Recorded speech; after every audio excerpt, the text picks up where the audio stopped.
shall we? Who's in charge? You are. Hold on.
This one will fall in a second.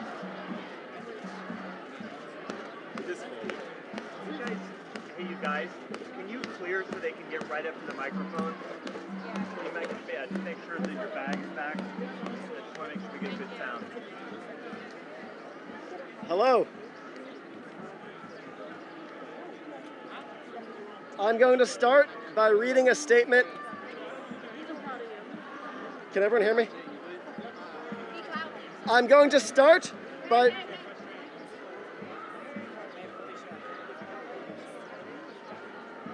Okay, is anybody not ready? I'm going to start by reading a statement on behalf of the Columbia... I'm going to start by reading a statement on behalf of the Columbia University Apartheid Divest organizers.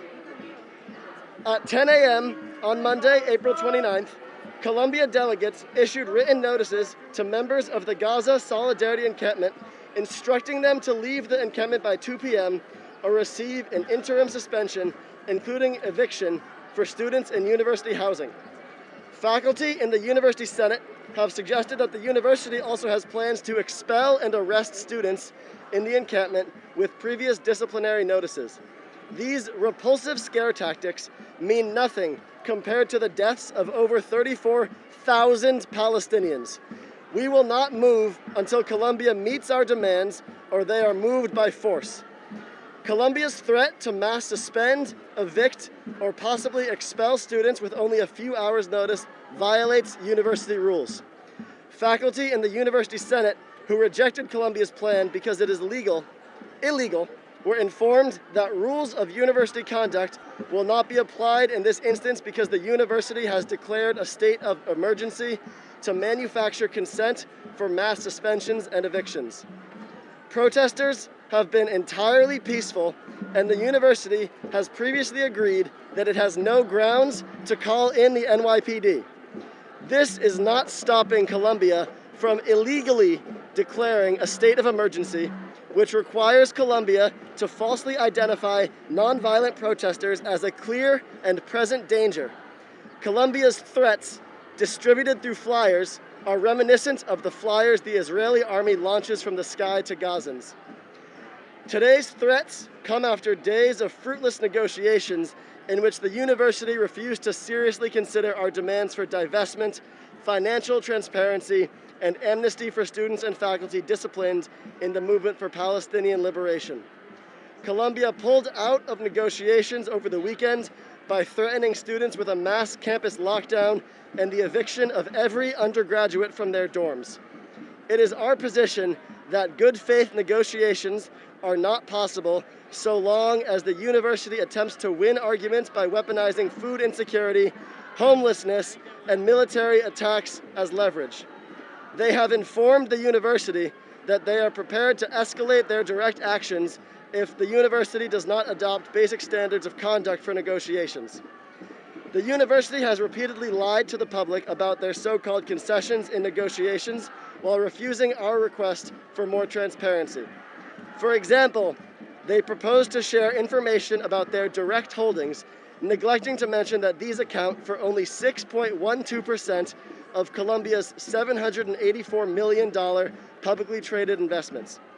They also would not consider bare minimum divestment proposals, for example, to divest from the weapons manufacturers that directly profit off of thousands of bombs that have decimated Gaza, killing at least 34,000 Palestinians thus far. Instead of engaging with our negotiators in good faith, the university has done nothing but intimidate protesters in an attempt to disperse the encampment and proceed with the semester as usual, ignoring the ongoing genocide and the institution's complicity in it. We stress that during a genocide, business cannot continue as usual. Today is day 205 of genocide in Gaza. We must take action to end the true state of emergency, Colombia's complicity in genocide. With that, I'm going to turn it over to the amazing people on our negotiation team. No.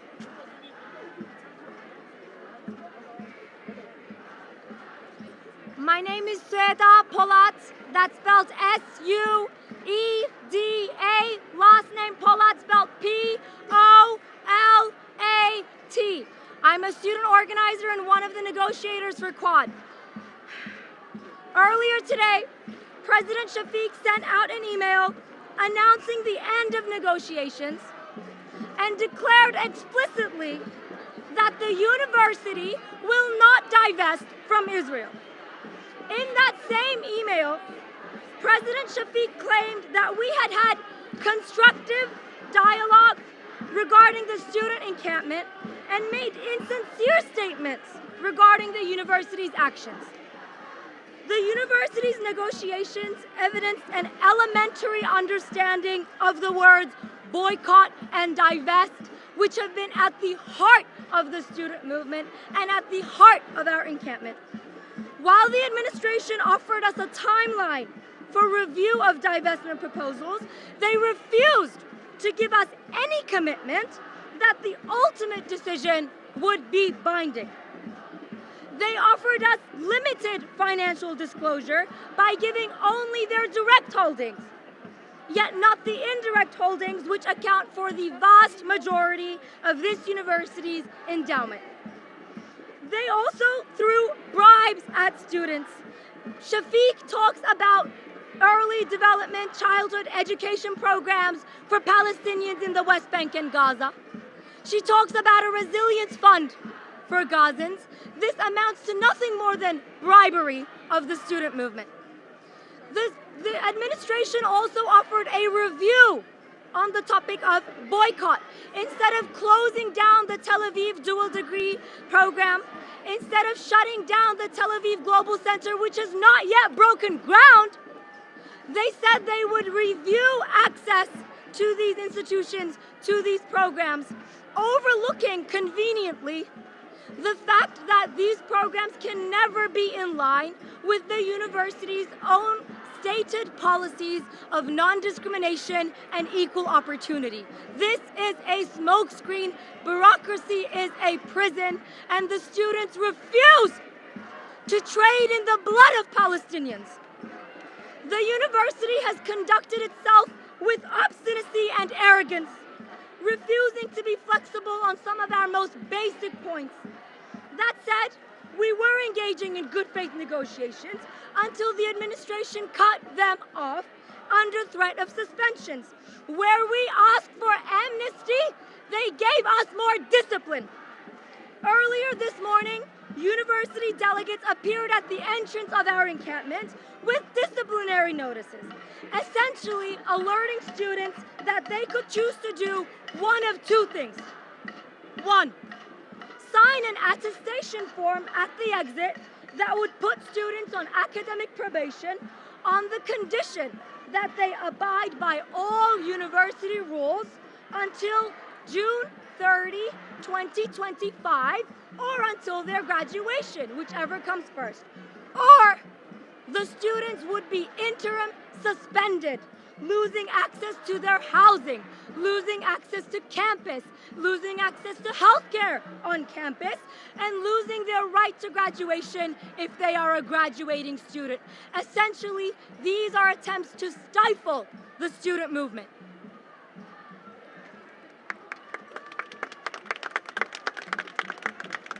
Once again, the notices are yet another intimidation tactic from the university. These tactics are reminiscent of those employed by the Israeli occupation against our people in Gaza and Palestine. Ironically, the notices assure students that their rights to demonstrate will be protected by the university if they sign these papers. We refuse to operate on the basis of speculation. We want assurances. This encampment is a minor inconvenience compared to the generational shaping events taking place now in Gaza. Throughout the negotiations, the Shafiq administration treated this movement as a matter of internal student discipline rather than a movement, or rather than as one of the great moral and political questions of this generation. Colombia's short-sighted political decision making today in the face of a genocide that has stolen the lives of over 34,000 human beings, women, men, babies in Gaza, that has destroyed lineages and heritage sites and universities, will be a stain on its legacy forever. The students on this encampment are a gift to Colombia. We offered to give university back its principles. With all eyes on Colombia, the administration could have chosen to divest in a manner that aligned with its past. Colombia would rather trample its reputation instead of being proud of its students and faculty for raising these incredibly important moral questions. We have been hit with little more than threats and petty attacks. This is not a matter of simply violating university rules. This is a movement, an anti-war movement. We have sparked similar Gaza solidarity encampments across the nation and even across the globe. What's your name? Can you say your name, please? Mahmoud Khalil, M-A-H-M-O-U-D, Khalil, K-H-A-L-I-L. Yes. We'd like to reiterate that our presence on this encampment was never a security risk. In fact, it bonded members of the Colombia community in unprecedented ways on this campus. People from various walks of life coalesced to deliver food and supplies, to do their homework on the lawn, to bring their professors to community, to read a book at the People's Library, or to sing around a guitar song. We will not be moved by these intimidation tactics. You can see outside you now that the students are mobilized. There's hundreds of them here today. They will not be moved. We demand divestment. We will not be moved unless by force. The first individual spoke. Are you comfortable giving your name? I am not. You're not. Thank you. Khalil, are you willing to accept the suspensions and any other sanctions that the university levies? Again, I'm a negotiator on behalf of this group. The group today unanimously took the decision to continue this encampment until Colombia divests. Your negotiation is happening while the campus leaders are being pressured by politicians who call this movement anti-Semitic. What do you think about that double pressure they're facing? Can you speak to that a little bit? Double pressure the administration is facing? Yeah, your school administration. The administration needs to put aside geopolitical interests in U.S. politics and decide on the matter of justice, as it has always done. This university previously divested from apartheid South Africa. This university had a movement against the Vietnam War. This university understands what it means to be principled, but it is buckling under congressional pressure, and that is unacceptable. It is not up to me as a student to make the university act according to its principles. That is up to the university. And just, could you speak directly to this idea that there is a vein of anti-Semitism in this movement? What do you think of that accusation? I think this has been addressed 100 times over.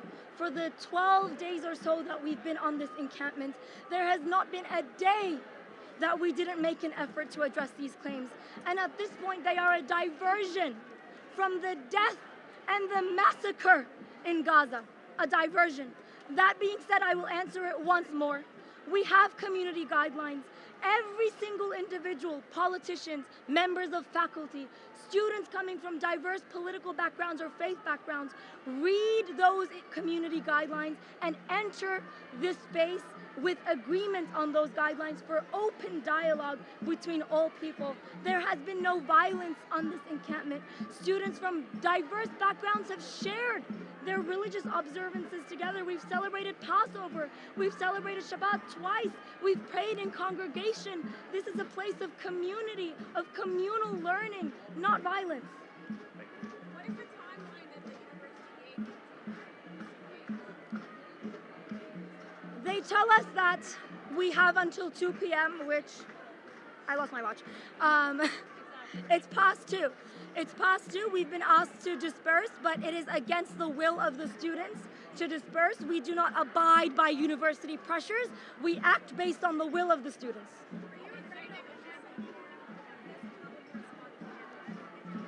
Students are aware of the risk of law enforcement. They've faced that risk once before, and they know how to come together again in the face of that risk. And we stand in solidarity with other student movements across this nation that are being brutalized in ways worse than Colombia. What do you say to seniors and those who are graduating that are concerned that this will disrupt graduation? The disruption of graduation is not the fault of the student movement. The disruption of graduation falls solely on the shoulders of this administration that has refused to meet our demands. We don't want a disruption of graduation. They do. The school denied that the state of emergency is ever on the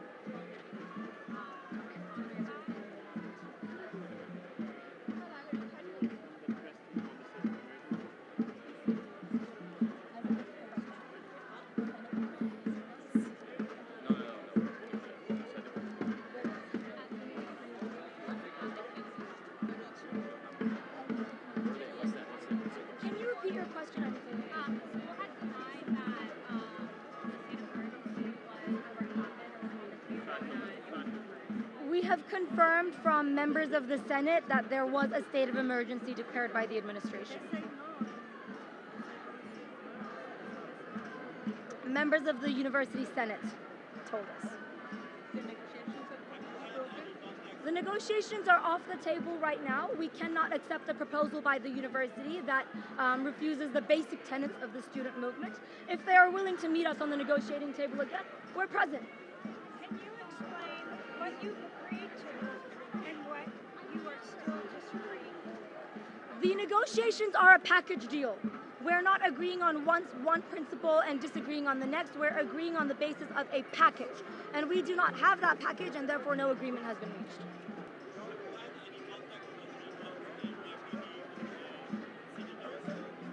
Have we had contact with anyone? No. Can you reiterate your demands one more time? Divestment, disclosure, amnesty. Thank you. Minusha will email saying that she's going to have wider conversations with the larger Colombian community about next steps. Will Quad be part of those discussions? And has Quad been invited for those discussions? Quad has always been open to discussion, always been open to negotiation. Despite the administration not engaging in good faith negotiations with us, we have met them on that table. If we are asked again, we will negotiate.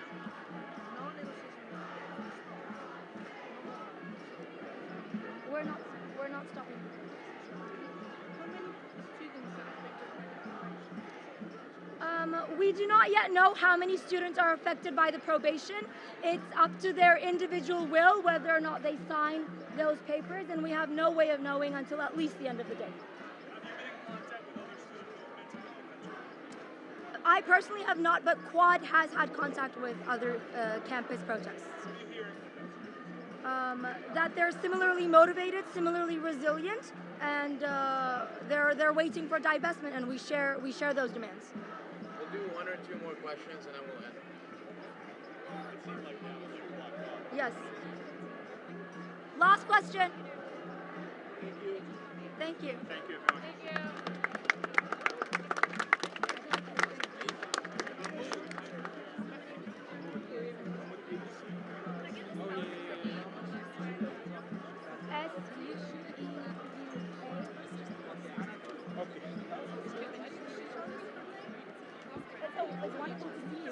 Sweta, can you tell them your name? SUEDA.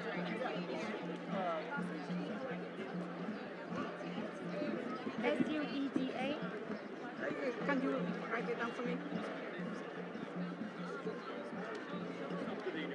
It's a T. Super. Ana, déjame ver el nombre, que los dos míos súper profesionales. Can you write your name here? I'm a grad.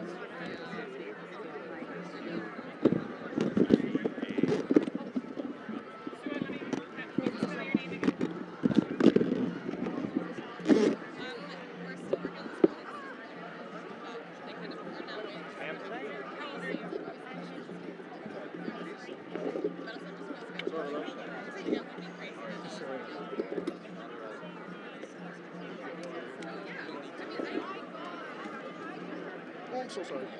My bad.